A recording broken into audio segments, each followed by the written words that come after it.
Schedule. My Rent enables each person on a lease to have their own login ID where you can see what is due, make payments, request maintenance, get insurance, and other things. If you have roommates, each person can see what is due and make payments, but nobody can see someone else's personal information, like bank accounts.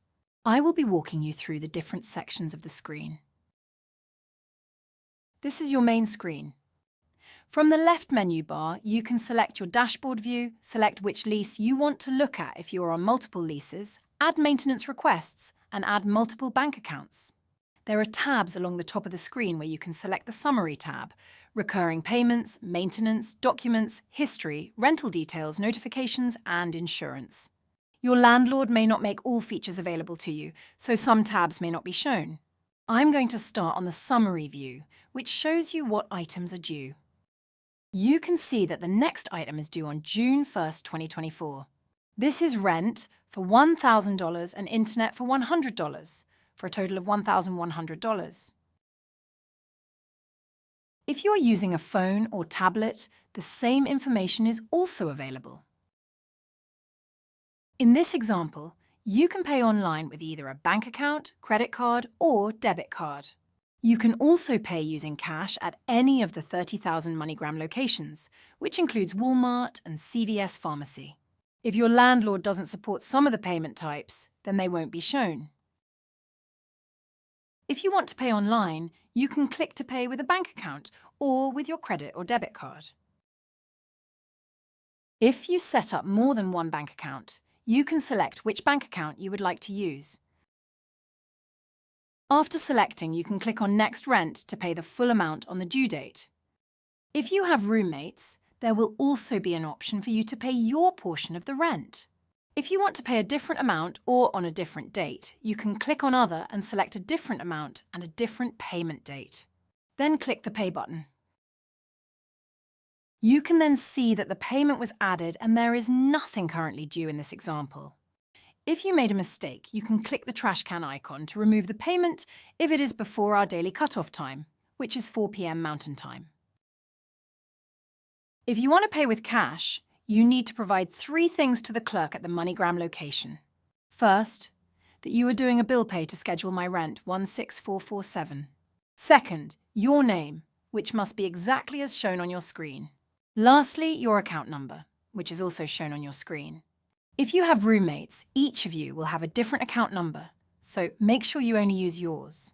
If you need to find a MoneyGram location, click on the Find a MoneyGram location button. Then, type in your zip code or city to see a map showing all of the MoneyGram locations in your area. I'm switching to the Recurring tab now, which allows you to automatically pay your rent, which some people call autopay.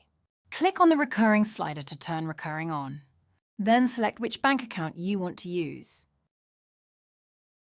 If you are the only person on the lease, you can enter the maximum authorized amount. This could be the rent amount, or it can be a larger amount if you want to automatically cover additional expenses that your landlord might add each month, such as a utility bill. These additional charges will be automatically included in your payment up to the total amount you authorized. If no additional expenses were added, then the payment will only be the rent due.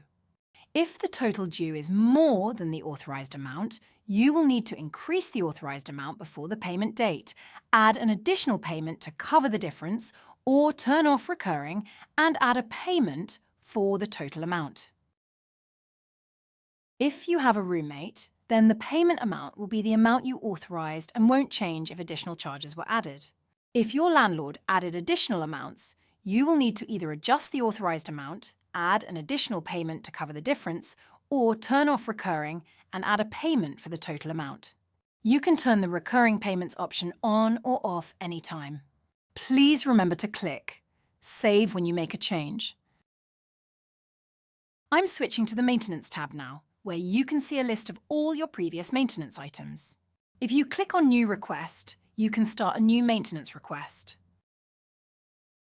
Select the type of problem, for example, plumbing. The specific issue, for example, toilet issues. Then enter a short summary of the issue. You may also indicate if this is an emergency, add additional details, and enter pictures or a short video of the issue. Finally, you can use this checkbox to give permission for your landlord to enter the unit to make repairs when you are not present. Then, click the Request Maintenance button. Your landlord will be notified of your request.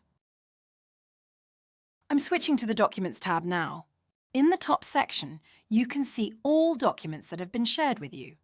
In this example, the landlord has shared a signed lease agreement.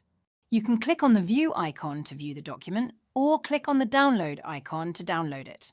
In the bottom section, you can see all the documents that you have shared with your landlord. You can click the Share New Document button to add a new document. I'm switching to the History tab now. This shows all of the history for this lease.